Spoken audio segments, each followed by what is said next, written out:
Master minds commerce చదవాలనుకునే 10th inter విద్యార్థుల తొలి ఎంపిక.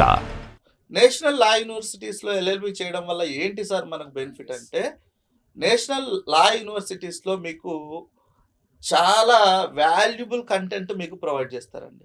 ఫర్ ఎగ్జాంపుల్ మనం ఇప్పుడు తీసుకున్నటువంటి చాలా మంది సుప్రీంకోర్టు సీజేలు కావచ్చు, లేదా డిఫరెంట్ హైకోర్ట్స్లో ఉన్నటువంటి చీఫ్ జస్టిస్లు కావచ్చు, ఈ యొక్క నేషనల్ లా యూనివర్సిటీస్ నుంచి బయటికి వచ్చిన వాళ్ళే. స్టేట్ లెవెల్ కాలేజ్లో చదివితే మరి ఆ పొజిషన్కి ఎలా రాసారంటే వెళ్తారు.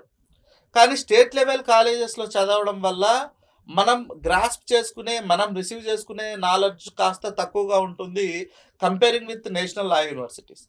మనం బేసిక్గానే మనకు తెలుసండి, చాలామంది మనం జనరల్గా అనుకుంటూ ఉంటాం, మనం స్టేట్ లెవెల్లో ఇంజనీరింగ్ చేయడం ఒక ఎత్తు, ఐఐటీల్లో చేయడం ఒక ఎత్తు.